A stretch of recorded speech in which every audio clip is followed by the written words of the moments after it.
last week, Lam Research reported earnings for their fiscal first quarter 2023. And of course, we're not in 2023. We're only in calendar year. Companies are reporting earnings for calendar year quarter 3 of 2022. But Lam Research's fiscal year is 2 quarters ahead of the calendar year. A lot of companies do that. Lam Research is just one. It can get kind of confusing, but the point is that Lam Research reported earnings this past week. It was their first quarter fiscal 2023, and in this video, I'm going to talk about that. I feel it's pretty important because it really semiconductors are kind of a barometer for the economy as a whole, especially this past year, but really every year. It's very important to talk about semiconductor, and Lam Research is one of the biggest semiconductor equipment companies in the world. Applied Materials is bigger, but Lam Research is still pretty big. So yeah, I just want to talk about their earnings. I'm going to talk about their financials, and then I'm quickly going to go over the most important parts of their earnings conference call. Just a very small portion of their earnings conference call. But yeah, so anyway, let's get started. You can see, so here's a spreadsheet that I made. It goes back a few years. I've been keeping up with their financial results for a few years now. But yeah, so they reported earnings on October 19th. Their price before they reported was $3.30, and the price after was $3.55. So you can see that on the day that they reported earnings, their stock went up 7.81%. So, right, very good for them. They beat, it seems like. Well, they did beat, and I'll talk about that. And here, so right here, this is the analyst estimates for Lam Research, right? So before they reported, analysts were assuming that they would report revenue of $4.91 billion and adjusted EPS, that's earnings per share, adjusted earnings per share of $9.53. And if you're confused about the differences between earnings per share and adjusted earnings per share, it's not that important. I can go over it in a different video. I want to keep this video kind of short, so I don't want to talk about it too much in depth in this video. But really, I mean, it doesn't matter that much because, well, here are their actual results. You can see their EPS and adjusted EPS is pretty much the same anyway. The minor difference is just caused by some accounting terms. Like for Lam Research, it's basically elected deferred compensation and amortization of intangible assets. But yeah, I'll talk more about that in a different video. But the point is, analysts were estimating that Lam Research would report adjusted EPS $9.53, but their adjusted EPS came in at $10.42 per share. So they beat the adjusted EPS by over 9%. And Lam Research's revenue came in at $5.07 billion. So they beat the revenue estimate by 3.26%. And then also, yeah, right here, so I have from so basically last time they reported earnings back in July, right? Before they reported earnings, their stock was at $467.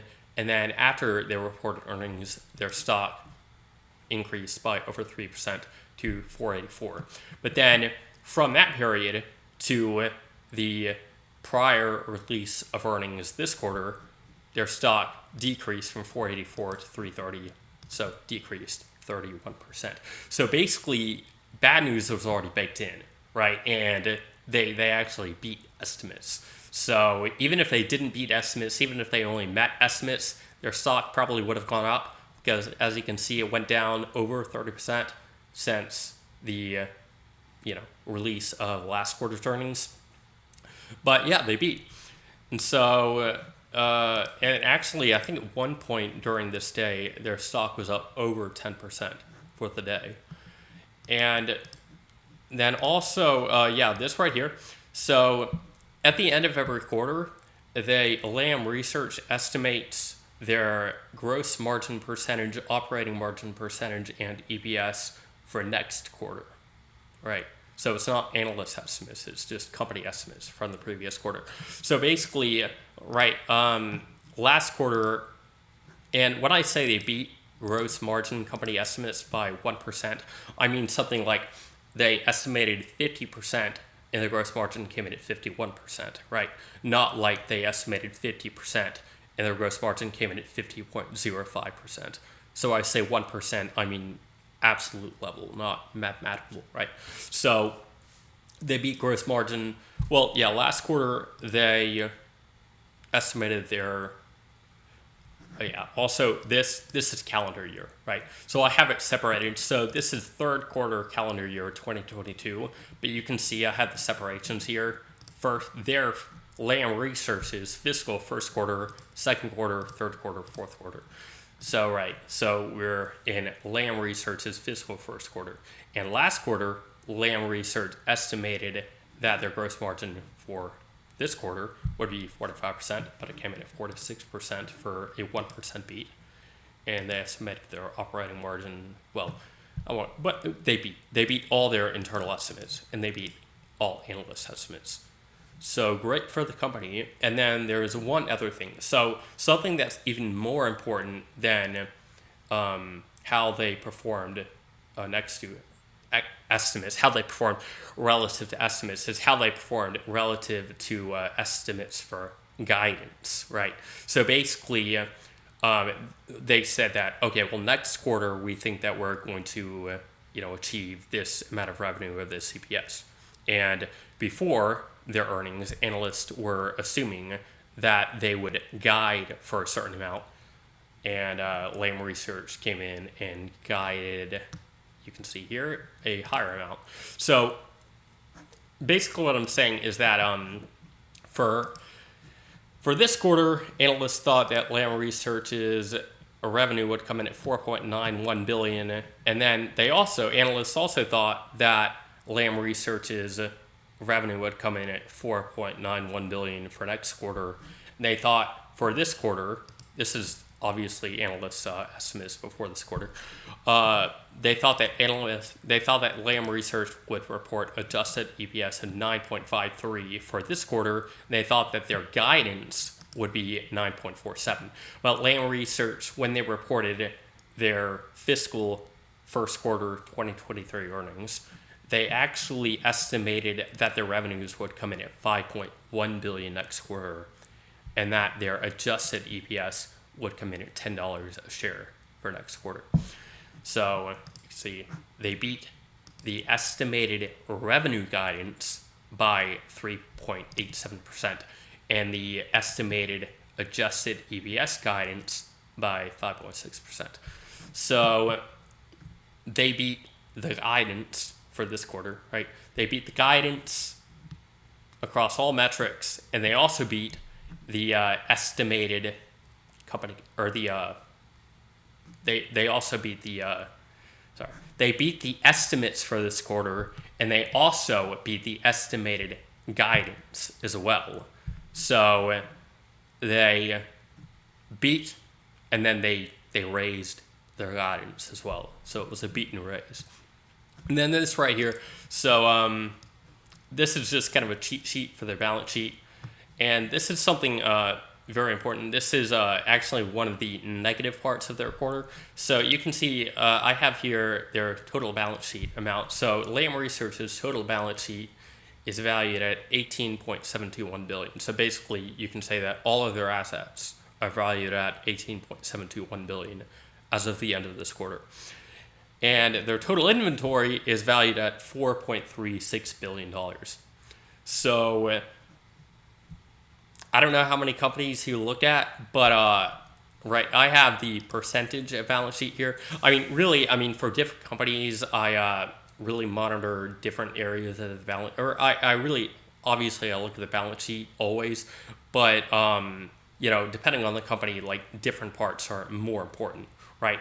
And as I'm sure you know, that over the past year, there's been this progressively higher and higher and higher inventory problem, and it's mainly affected retailers like Target and Walmart, companies like that.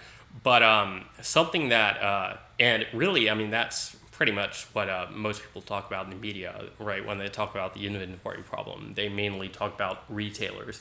But something that's a little bit more hidden is that this inventory problem is also really affecting semiconductor companies in general, but especially semiconductor equipment companies. And so you can see that Lam Research's inventory is almost 1/4 of all of its assets, of its total balance sheet.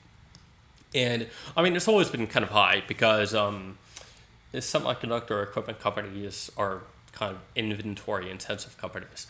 But you can see in the past, right, even like a year ago, it was 17%. And then, right, like at one point a couple of years ago, it was only, 1/8, like 12.5% of their total balance sheet. But now all of their inventory is about 1/4 of all of their assets. And you can see right here, year-over-year growth, 51%. So their revenue grew by 18%. This is year-over-year. So their fiscal first quarter 2023 over fiscal first quarter 2022, right?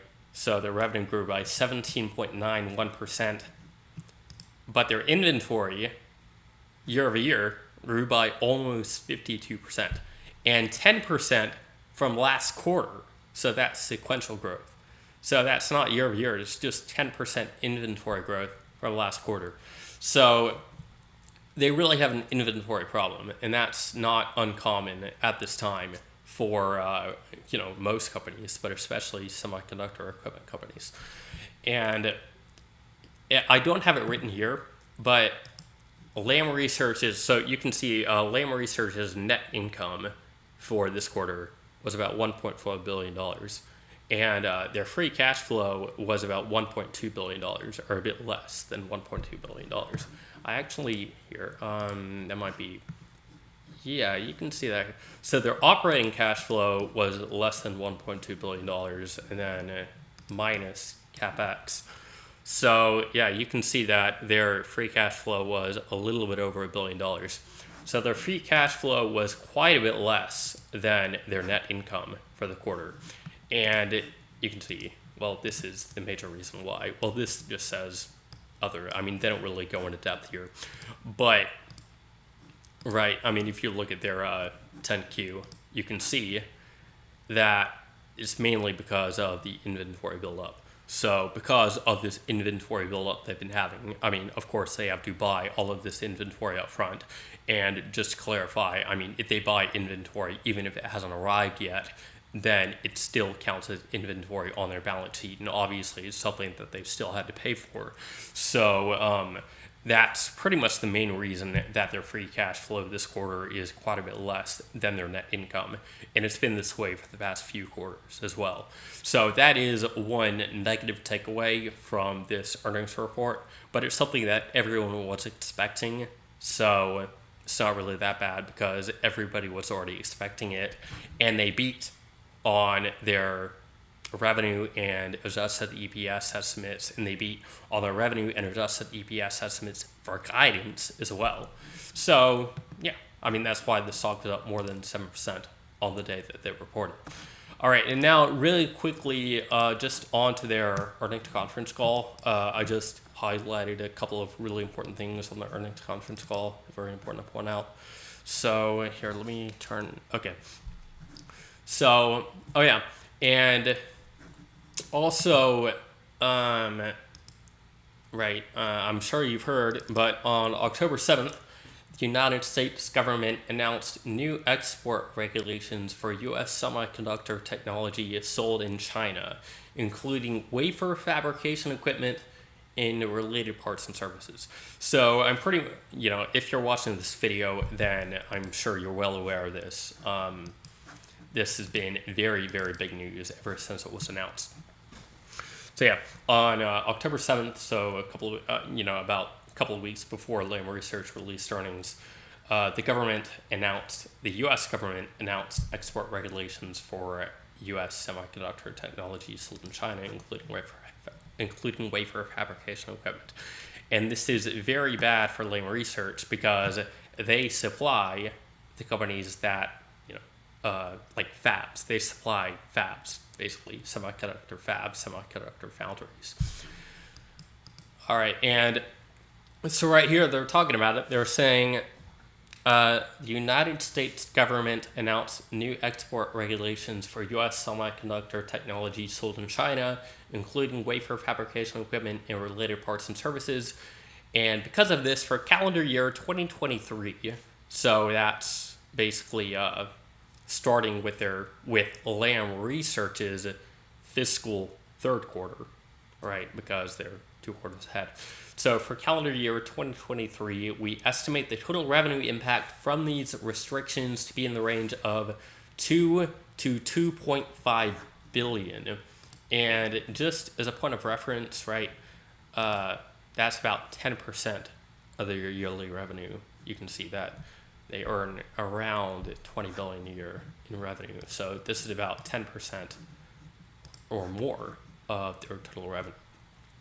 We see wafer fabrication equipment spending in calendar year 2022. Yeah, so in this is something that they announced. So a couple of quarters ago, they were estimating that wafer fabrication equipment spending in the year 2022, in calendar year 2022, to be about $100 billion. And then last quarter, they announced that it would actually be in the low $90 billion range. And so now they're reiterating that. As for calendar year 2022, though, which is almost over. So it's not really that important, but they are reiterating that. And then they give their estimates for 2023 here. Maybe it's not here. But, okay, there has been a rapid deterioration in demand fundamentals, particularly within memory segments. We see memory bit shipments tracking below end demand for the next few quarters. We expect next year's wafer fabrication equipment to be down more than 20%. There it is. So yeah, they're basically saying that for 2022, they expect wafer fabrication equipment spending to be in the low $90 billion range. And for next year, 2023, they expect wafer fabrication equipment spending to be around $70 billion, maybe a bit more, but that's pretty bad. It's a pretty big increase, but pretty big decrease. But as you can see, it didn't really negatively affect their stock that much. I mean, this was already built in. It's been built in for a while, and as you saw, that they beat on a lot of metrics on the earnings. So despite this, their stock still increased after they reported earnings. Memory mix to increase. Okay, that's not that important. They're just saying that they think memory will increase as a percentage of WFE, wafer fabrication equipment spending. Supply chain issues have begun to ease somewhat. However, they've not gone away completely. We continue to deal with certain inflationary pressures as well as output constraints. Deferred revenue. So remember, deferred revenue just means that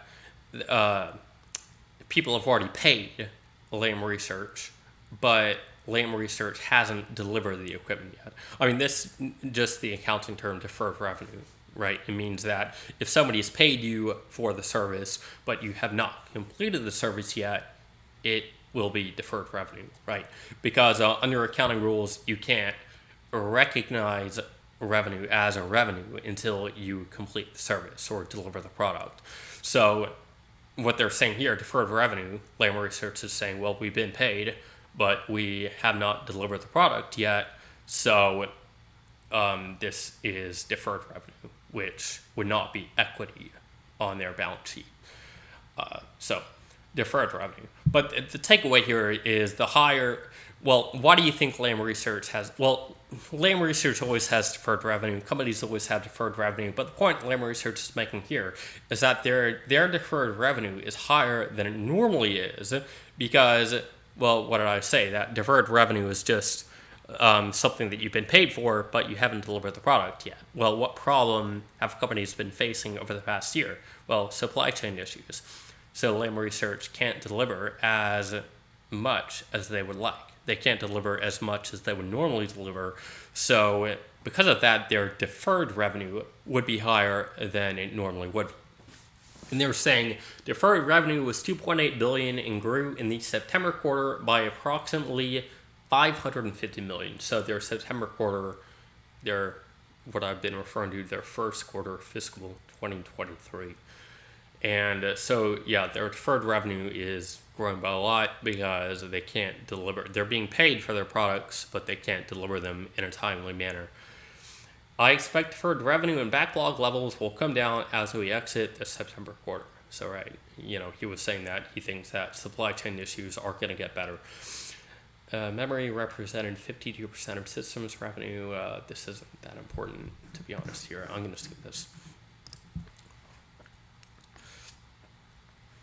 We continue to target returning 75% to 100% of free cash flow as our long-term capital return plan. Okay. It's not that important, but basically they're going to capital return, right? We're talking about dividends and share buybacks, so they're gonna, continue doing a heavy dividends and share buybacks. We decided to slow down hiring, so yet another company, right? They're just another one bites the dust, right? They're just joining the club here. We are so this is their guidance that I've already talked about, right? When I had their guidance right here, actual company guidance, and they beat across the board. And here, let's. I think supply gets caught up with demand in terms of some of the supply challenges we're having. I expect some of the inflationary headwinds there to mitigate. I expect the same thing in freight and whatnot. So yeah. The CEO of Lam Research is saying that, or maybe it's the CFO, but because they were both on the call, I think. But anyway, he's saying that he thinks that supply chains are going to get better, right? Which is something he's already said. We will see ultimately the year play out in a way that deferred revenues do not come down as supply chains continue. We will ultimately. Okay. We'll see the year play out in a way that deferred revenues do come down. Yeah, obviously, right? For some reason, I thought that said do not. Okay, yeah. Well, I mean, that makes sense, right? I mean, that's something that I underlined when I was reading the earnings conference call. That, right, because remember, I was talking about deferred revenue, so it's basically something that they've been paid for, but they haven't delivered the product yet. And, right, as supply chains ease, they're going to be able to deliver those products, so that deferred revenue, which is a liability on the balance sheet, is going to become revenue, right? Which is a equity on the balance sheet. So that'll be good for them. They're also when deferred revenue gets recognized as revenue, it's on the income statement. So this is good for their upcoming income statements as well. A normalized level of deferred revenue would be somewhere between 500 and 1 billion, right? A normalized level between 500 and 1 billion. And remember, they said that their deferred revenue was 2.8 billion for this previous quarter. And pretty much done here. Right. Wafer fabrication equipment guidance for next year was down 20%. Or more from the low 90s, so around 70 billion. And would it have been higher without those sanctions? Yes, it would have been a little bit higher, right? So this downgrade of the estimates for wafer fabrication equipment spending, that includes the impacts of the sanctions against China, right? The sanction that I talked about, right? The sanctions on China. All right, and so one of your competitors, they talked about inventory write-downs and costs associated with repurposing tools. Curious if anything like that is negatively impacting your December quarter guide. No, there isn't anything for that. We believe we are going to be able to meaningfully rework any inventory we had that might have been targeted for those specific customers we can no longer ship to. So basically he's saying that even though Lam Research can't ship certain equipment to China now, that's not that big of a deal because their demand elsewhere in the world is so great that they're going to be able to repurpose some of the shipments that were going to China for other areas. So, it's not going to be not going to hurt Lam Research that much. But we've already seen it actually is. I mean, it is going to hurt their revenue by over 10% for fiscal year 2023. But I guess this guy is saying maybe it would have been worse if they weren't able to reship some of their equipment or reship some of their inventory. Sequential softness in December gross margin is because we lost some very profitable customers in the China region. Yeah, next year, the benefit I think we'll see in gross margin is I believe we'll see the mitigation on some of these inflation pressures. So again, talking about basically easing of inflation pressures and supply chain issues as well, I'm sure. Well, yeah, here it is. I think supply gets back caught up with demand in terms of our supply base in areas like semiconductor. I believe freight gets better next year. Volume will be down. There is a little bit of fixed cost in the factory and field that we're going to have to deal with. So yeah, that's bad. So volume is down, but right, the firm, I mean, this is pretty much any firm. I mean, that's the problem. When volume goes down for a firm, like when they sell less, they still have to pay their fixed costs, and so their revenue doesn't only decrease, but their margin also decreases. So that's pretty much what Lam Research is saying here. But they're saying that even though their margins are going to be hit a bit, they think that they're mainly going to be okay, right? And you can see that they actually broke it down right here. So they think their operating margin for next year will be, or for next quarter, will be 31.5%. And you can see their actual operating margin for each quarter over the past year right here. So yeah, they think their operating margin for next quarter will be 31.5%. So not too bad. And we assume, you know, from this earnings conference call, you can kind of assume that it doesn't look like their margin is going to fall apart throughout next year. So here, and let me, finish off last one right here. So yeah, this guy is asking about the sanctions, saying if there's a multinational company with facilities in China, will Lam Research still be able to ship to those facilities? And the answer, yes. He says yes. We are given an authorization to receive shipments and services. So yeah, if there's a multinational company that's located in China, then Lam Research still is allowed to ship to that company. But again, you know, it's not super important, but it is a distinction.